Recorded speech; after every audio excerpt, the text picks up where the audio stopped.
Assalamualaikum warahmatullahi wabarakatuh. Baiklah, perkenalkan nama saya Roda Zatu Kamila dengan NIM 2531030 dari Prodi Pendidik Ilmu Pengetahuan Alam dari Fakultas Matematika dan Ilmu Pengetahuan Alam.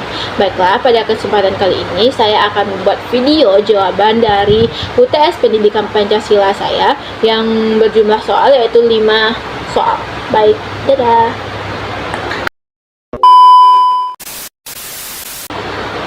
Nah, soal pertama membahas tentang pentingnya pendidikan Pancasila dalam membentuk karakter serta fenomena menurunnya moral masyarakat saat ini.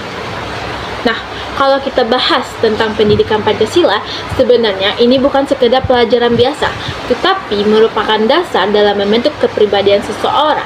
Nah, secara konsep, nilai-nilai Pancasila bertujuan untuk menciptakan manusia yang bermoral, beretika, dan mampu hidup berdampingan secara harmonis. Namun, kalau kita lihat realitanya sekarang ini, memang terjadi banyaknya penyimpangan-penyimpangan yang berbeda dari pendidikan Pancasila ini. Nah, contohnya seperti tawuran antar pelajar yang sering terjadi hanya karena masalah sepele, bahkan kadang dipicu dari media sosial. Selain itu, ada juga kasus penistaan agama dan tindakan kekerasan yang mengatasnamakan agama seperti terorisme. Nah, menurut saya sendiri, hal ini menunjukkan bahwa nilai-nilai Pancasila, terutama sila pertama dan kedua, mulai memudar dalam kehidupan masyarakat. Banyak orang yang kurang memahami arti dari toleransi, empati, dan saling menghargai. Penyebabnya bisa berasal dari kurangnya pendidikan karakter sejak dini, baik di lingkungan keluarga maupun sekolah, dan bahkan di lingkungan masyarakat. Nah, selain itu, pengaruh lingkungan dan perkembangan teknologi juga berperan karena tidak semua informasi yang beredar itu positif.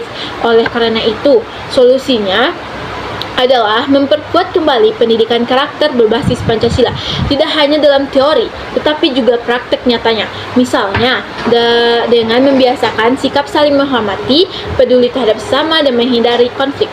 Jadi, menurut saya sendiri, pendidikan Pancasila harus benar-benar diterapkan dalam kehidupan sehari, bukan hanya dihafal. Berikutnya, soal kedua.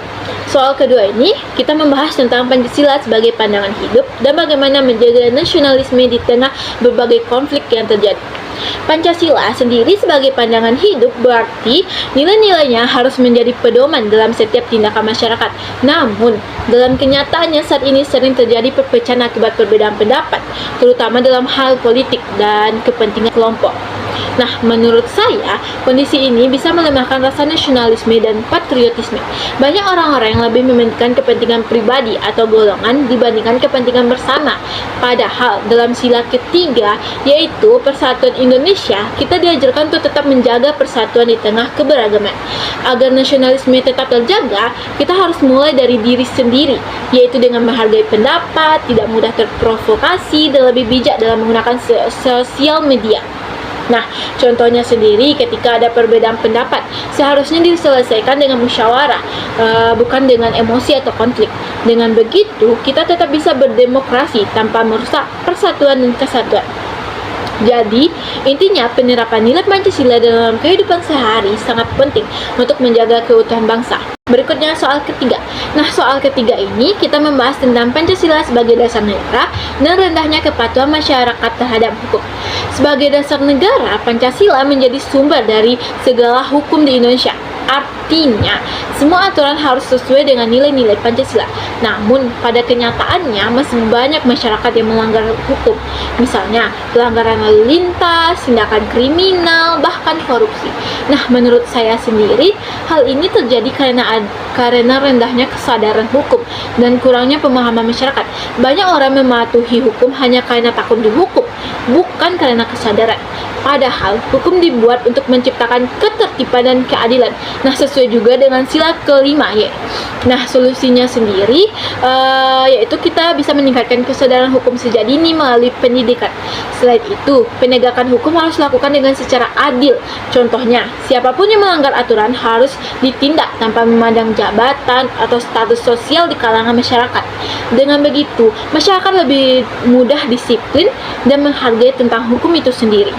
Nah, berikutnya yaitu soal keempat. Kita membahas tentang Pancasila sebagai sistem filsafat dan tantangan berupa korupsi. Nah, korupsi sendiri merupakan salah satu masalah besar di Indonesia yang sangat bertentangan dengan nilai-nilai Pancasila. Menurut saya sendiri, korupsi menunjuk adanya krisis moral, terutama dalam kejujuran dan tanggung jawab. Padahal dalam Pancasila kita diajarkan untuk bersikap adil dan mengutamakan kepentingan bersama. Dampak korupsi ini sangat luas, mulai dari kerugian negara hingga terhambatnya pembangunan. Penyebabnya bisa karena lemahnya integritas, adanya kesempatan, dan kurangnya pengawasan. Solusinya sendiri, kita bisa memulai dari diri sendiri, yaitu memperkuat moral dan integritas serta meningkatkan transparansi dalam pengelolaan keuangan negara.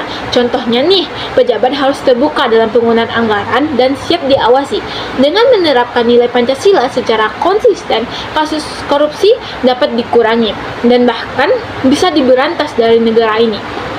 Nah, soal terakhir yaitu soal kelima. Soal yang kelima ini membahas tentang hubungan Pancasila sebagai ideologi negara dengan hak asasi manusia dalam menjaga keutuhan negara kesatuan Republik Indonesia. Nah, menurut saya Pancasila dan hak asasi manusia memiliki hubungan yang sangat erat dan saling melengkapi. Pancasila menjadi hak setiap individu, tetapi juga menekankan kewajiban. Hal ini penting agar tidak terjadinya konflik dalam masyarakat. Contohnya nih, setiap orang berhak menyampaikan pendapat, tetapi harus tetap menghormati orang lain. Dengan adanya keseimbangan antara hak dan kewajiban, masyarakat dapat hidup rukun dan damai.